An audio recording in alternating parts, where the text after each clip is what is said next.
Na aula de hoje, nós iremos efetuar exercícios pertinentes à lei de Hess e energia de ligação, mas antes disso, nós iremos apresentar para vocês algumas abordagens que são importantes no entendimento desse assunto em química e que vocês certamente irão gostar e irão buscar aprofundamento. Vamos começar falando sobre a lei de Hess, que a lei de Hess é uma lei muito interessante, graças à sua simplicidade. O que diz a lei de Hess? Quando a gente estuda as reações químicas, nós sabemos existe energia envolvida em todo o processo. Existe a energia daqueles que iniciam a reação, que são os reagentes, que irão formar os produtos. Essa energia a gente chama de entalpia. Temos a entalpia dos reagentes e temos a entalpia dos produtos. A lei de Hess, ΔH, é igual a entalpia dos produtos menos a entalpia dos reagentes. Essa expressão matemática aqui a gente usa o tempo inteiro. Expressão de entalpia é a entalpia dos produtos menos a entalpia dos reagentes.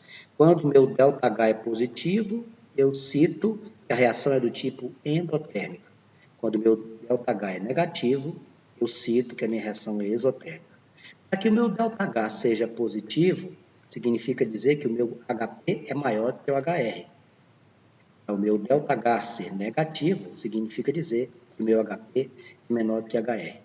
Sim, isso aqui tudo a gente já estudou. Mas onde é que você quer chegar? Eu quero chegar no que o Hess falou.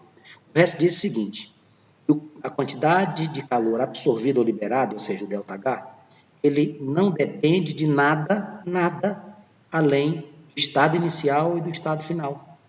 Em outras palavras, não importa o que aconteceu ao longo da reação. Para eu calcular a variação de entalpia, e a variação de entalpia vai mostrar para mim qual foi a quantidade de calor que eu ganhei e o que eu liberei, não importa o que aconteceu, não importa os estados intermediários, você só olha o início e o final. Então, você tem aqui, você tem aqui uma reação A para chegar em B, tá? É agente e produto. E aí você tem esse caminho, você tem esse, parou aqui, voltou, foi, voltou. Isso aqui não interessa. Você esquece tudo que tem aqui, essa parte intermediária, olha só para onde? O estágio inicial e estado final.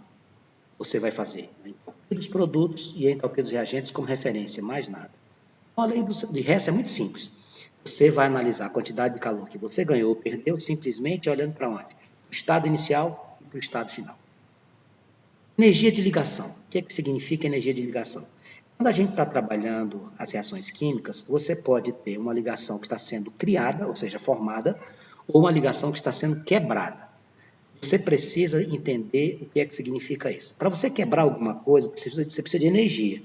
Então, a quebra de uma ligação, para eu quebrar, por exemplo, eu quero quebrar a molécula AB, eu quero fazer com que ela fique A mais B.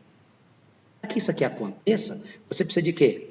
Precisa de ganhar energia. Então, quando eu falar em quebra de ligação, você já sabe, o sistema está absorvendo energia, um processo endotérmico. Quando você for formar uma ligação, você tem o sistema liberando energia. Então, na primeira concepção de energia, para você ter energia de ligação, você vai raciocinar como? Energia de ligação, energia que você precisa para quebrar um molde de uma determinada ligação química. Qual é o estado físico que é propício para isso acontecer? Entre os estados sólido, líquido e gasoso, o estado propício para que você quebre um molde de uma determinada ligação química é o estado gasoso.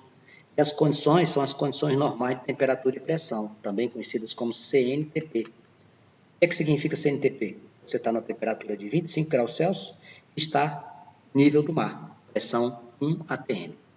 Então, meus amigos, não esqueça do item 2. Primeiro item já falamos, lei de Hess. O que é que eu disse? Para eu calcular a variação de entalpia, os estados intermediários da reação não são importantes. Eu só olho para o início e para o final, fazendo HP menos HR.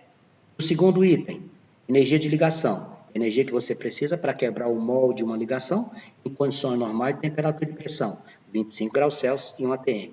Se você quebrar uma ligação, você precisa ganhar energia. Você formar uma ligação, você libera energia. Quebra, o sistema absorve. Formação, o sistema libera. Ok? Então vamos continuar. Vamos ver a parte teórica inteira aqui para você se sentir bem à vontade. Alguns conceitos fundamentais, algumas situações que a gente se depara, lê um texto e que não pode ficar com dúvida. E aqui a gente trouxe o texto e trouxe uma representação para facilitar o seu entendimento. Primeiro, se você estiver estudando dentro de ligações químicas, dentro da lei de Hess, e aparecer a palavra sistema, o que seria o sistema? Uma parte do todo. Como assim, Vans? Você tem um universo de informações e você pega um determinado ponto para estudar, para você analisar. Por exemplo, você tem a atmosfera. Você tem a atmosfera, que é parte constituída de uma estrutura maior. Essa porção limitada que você pegou é o seu sistema. Você pega o universo como um todo. Se eu quer estudar características, colocando aqui numa analogia simples, de um determinado planeta, você teria o sistema. Ah, entendi. O universo seria o todo, o sistema seria uma porção. Exatamente. O sistema seria uma porção do universo que você estuda de maneira limitada para quê? Para entender. Entender o quê? As suas propriedades. Ah, entendi. Agora ficou mais claro. Eu pego uma parte para poder detalhar, destrinchar as informações. Exatamente. O segundo conceito importante é o conceito além do sistema, é o conceito de ambiente. O que seria um ambiente, Vanks? O ambiente é tudo aquilo do universo fora o que você tirou para estudar. É como se fossem dois subconjuntos. Você pega um todo, tirou a parte para estudar. É o seu sistema. O que sobrou do universo? É o ambiente. Ah, entendi. Eu tenho aqui, ó, aqui é o universo. Beleza.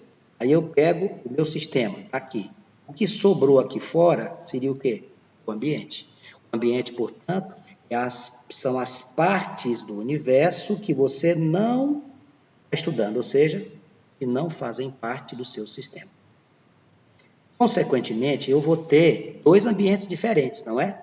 Eu vou ter o universo como um todo, eu estou desenhando aqui de vermelho, ó, tudo é universo. Aí eu peguei uma parte do universo que está aqui em azul. Isso aqui vai ser o quê? Isso aqui, azul, vai ser o meu sistema. Essa parte branca que está ao redor do azul vai ser o meu ambiente. E essa linha fronteiriça que divide o sistema do ambiente, se vai chamar exatamente disso, de fronteira.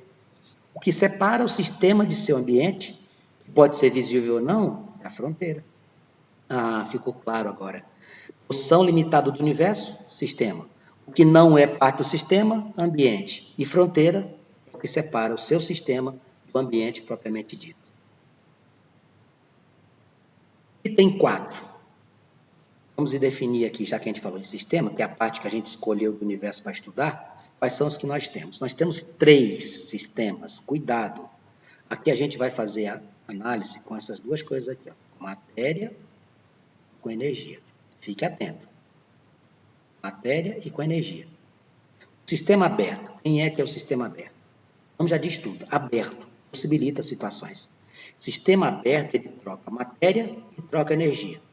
Um sistema aberto troca matéria e troca energia com o ambiente. Exemplo, um becker contendo hidróxido de sódio. Becker está aqui, ó, dispositivozinho, recipiente lá do laboratório, aqui dentro você tem AOH.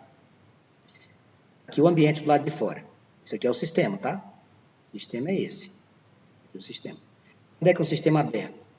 Quando quem está aqui, no caso do hidróxido de sódio, pode trocar matéria, pode trocar energia com o ambiente. Esse é o sistema aberto. Quando é que é o sistema fechado?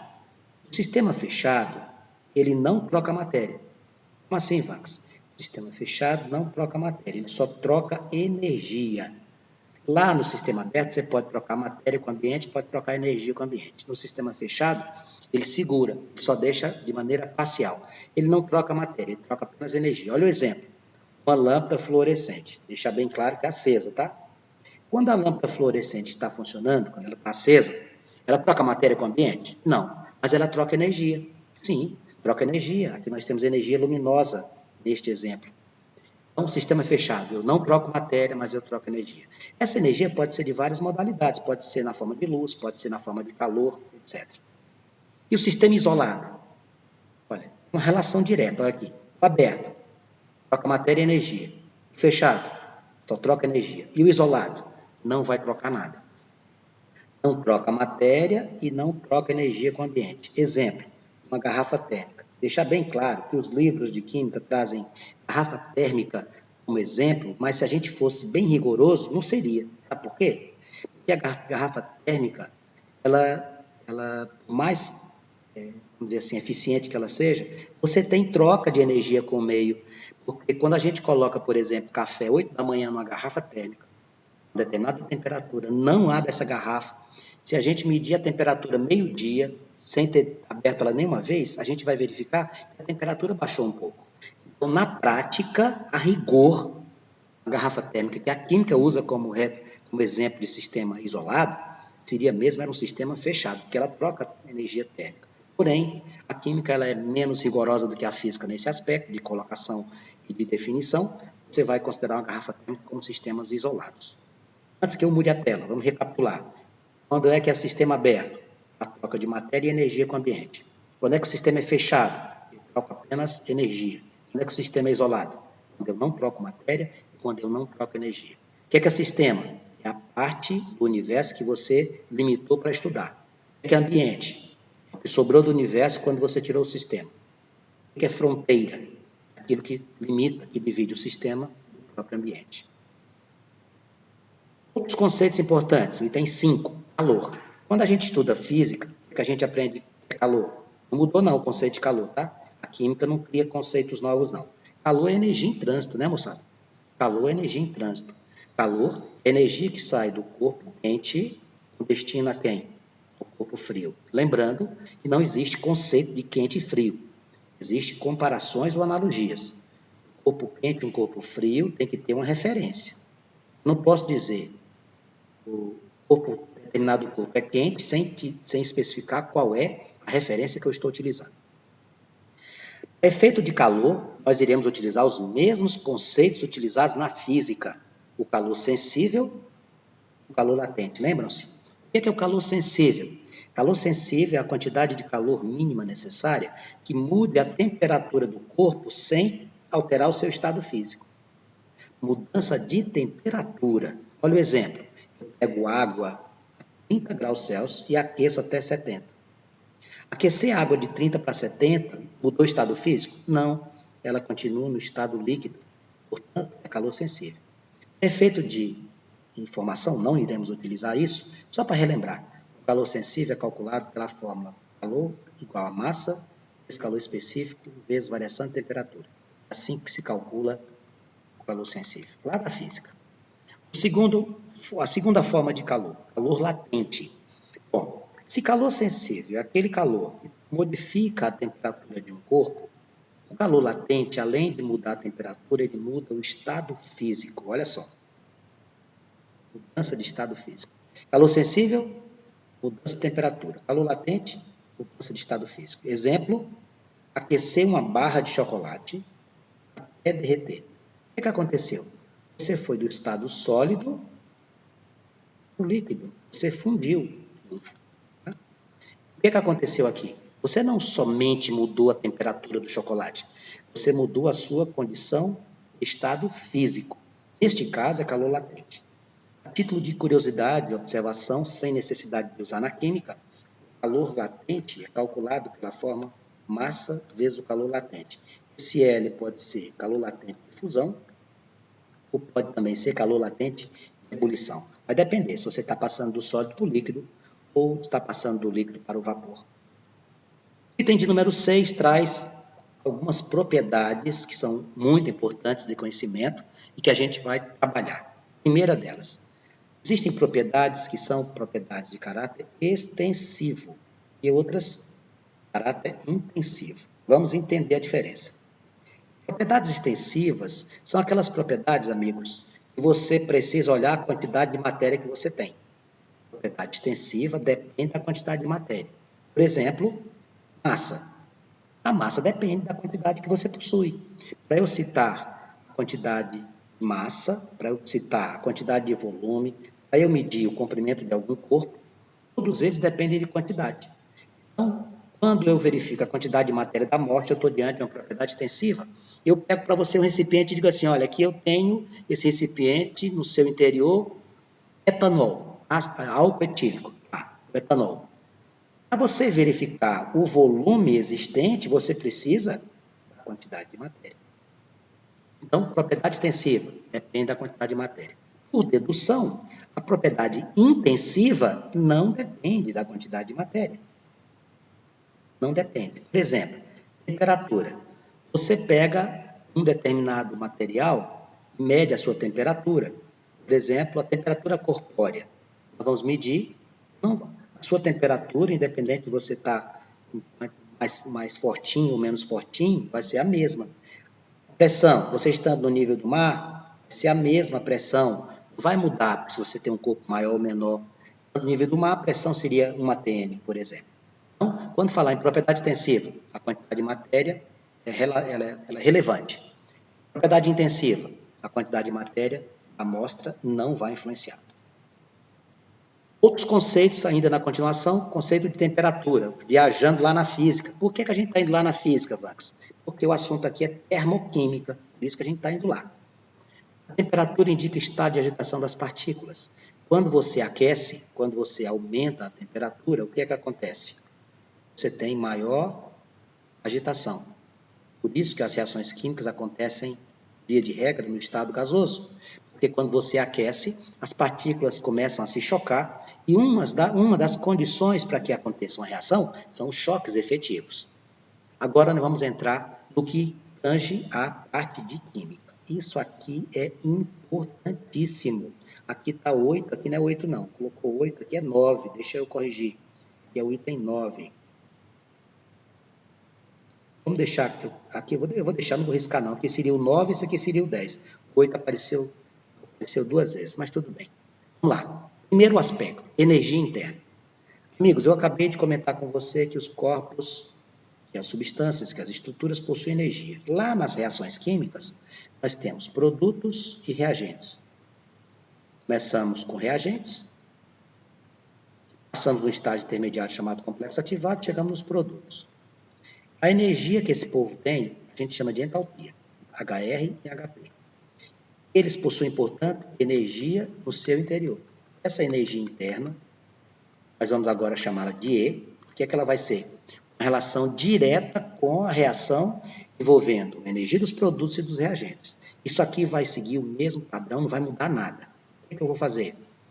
Quando eu faço lá na lei de Hess, HP menos HR, se esse moço der positiva na reação endotérmica, aqui do mesmo jeito. Como é que você vai calcular a energia? Energia dos produtos menos energia dos reagentes. Ah, antes não mudou nada. Claro que não, é a mesma coisa. Só que em vez de usar o termo energia, você usava o termo entalpia.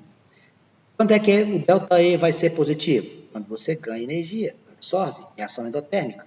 Quando é que a variação de energia é negativa? Quando o sistema libera energia, reação exotérmica. Nada de novidade. Leis da termodinâmica. A energia interna de um sistema isolado é constante. O sistema que permite troca de energia com o ambiente, a variação de energia interna sofre variação de caráter positivo. Olha aqui, ó. A variação de energia vai ser igual a quem? Ao trabalho. Lá na física, trabalho é força vezes deslocamento.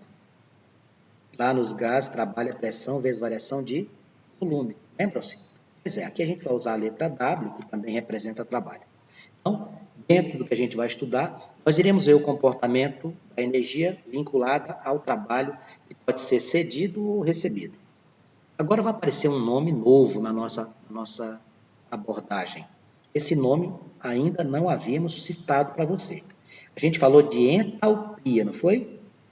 Aqui não é entalpia, não, que é entropia. A simbologia dele não é o H, é a letra S. Então, o que é entropia? Amigos, entropia é desordem, é desorganização, é bagunça. Como assim? Vamos raciocinar? Estado sólido, as partículas elas são organizadas ou desorganizadas? Muito organizadas, muito juntinhas, todas arrumadinhas. Estado líquido, a coisa começa a ficar um pouco mais bagunçada, elas já ficam afastadas, já começa a se movimentar para cá e para lá. E no estado gasoso? O estado gasoso, meus amigos, é o caos. Partícula batendo uma na outra, subindo, descendo, em direção às paredes do recipiente, é uma bagunça total. Conclusão, no estado sólido, nós temos uma entropia muito pequena, porque nós temos um baixo nível de desorganização. No estado gasoso, nós temos uma entropia elevadíssima. Então, quando eu falar em entropia, o que é que eu estou querendo dizer para você? Entropia indica aumento na desordem do sistema, na desorganização. Eu coloquei aqui, ó, a entropia no estado sólido é menor do que a entropia no estado líquido, que por sua vez é menor do que no estado gasoso. Nas mesmas condições ocorrerá a primeira reação mais exotérmica, aquela que estiver liberando calor. Quais são os fatores que alteram a entropia? Lembre-se, entropia é o quê? Desordem do sistema. Representa por que letra? Pela letra S. Quem é que altera a entropia? Vamos analisar os 5 itens, entendendo. Não precisa mistério, é entendimento. Vamos lá. Se você alterar a temperatura, o que é que acontece? Quando você aquece, ó, aumenta a entropia. Por que é que aumentando a temperatura aumenta a entropia? Entropia não é desorganização? Quando você aquece, o que é que acontece com as partículas? Elas ganham mais energia cinética, elas ficam em grande movimento. Então, aumentar a temperatura, aumenta a desorganização, aumenta a entropia. Segundo, olha que interessante, ao misturarmos substâncias, aumentamos a entropia. Ah, entendi. Eu tenho aqui um recipiente com A, aqui eu tenho um recipiente com B, aí eu junto os dois e coloco ambos dentro de um recipiente só. Sabe o que é que acontece? A junção de várias substâncias, eu vou aumentar a desorganização. Próximo, expansão de um gás. Só quando é que um gás se expande? Para você expandir um gás, você tem que fazer o quê? Um gás se expandir, você tem que aumentar a temperatura. Quando você aumenta a temperatura, o que é que acontece? Aumenta a desorganização, aumenta a entropia. Mais um item, dissolução de um sólido e um líquido. O que é dissolução? Você pega uma determinada estrutura sólida, do material sólido, você coloca dentro de um líquido e acontece que ele dissolve. Quando eu colocar um material sólido dentro de um líquido e acontecer a dissolução, eu digo que aconteceu um aumento de entropia. Exemplo, você pega o cloreto de sódio, o NaCl, estrutura sólida, né, e coloca dentro da água. Quando você coloca o cloreto de sódio dentro da água, o estado sólido que vai ser dissolvido, uma reação muito simples, né? E a gente vai ter soluto solvente, você aumenta a entropia da sua situação, do seu contexto. E por fim, a alteração no número de moléculas. Se você aumentar a quantidade de moléculas, vamos pensar, quando eu estou estudando o comportamento da velocidade das reações, eu vou até escrever bem aqui para você lembrar. Quando a gente está estudando cinética química, a gente diz assim, ó, fatores que influenciam a velocidade de uma reação. Fatores que influenciam, buscando aqui na sua memória, para você entender esse último. Fatores que influenciam a velocidade da reação. A gente estuda lá e diz assim, ó, o que pode influenciar a velocidade da reação? Primeiro, superfície de contato. Quanto mais contato existir entre as estruturas, mais rápida a velocidade. Se eu quiser, por exemplo, cozinhar um alimento, um macarrão, ao invés de colocá-lo inteiro, é melhor colocar de maneira quebrada, fragmentá-lo, porque aí vai ter mais superfície de contato, certo? Ao aumentar a velocidade da reação, eu aqueço. Exatamente, você aquece. Ao aumentar a velocidade da reação, eu posso fazer uso de um catalisador. A gente lembra você aqui a função do catalisador, lá no gráfico da energia envolvida no sistema, lembra-se? Catalisador tem como finalidade diminuir a energia de ativação, aí você faz com que a reação ocorra mais rapidamente. Aí você vai dizer assim, até agora não vi nenhuma relação com o número de moléculas. Viu? Porque eu vou citar ela agora. A concentração. Ah, lembrei.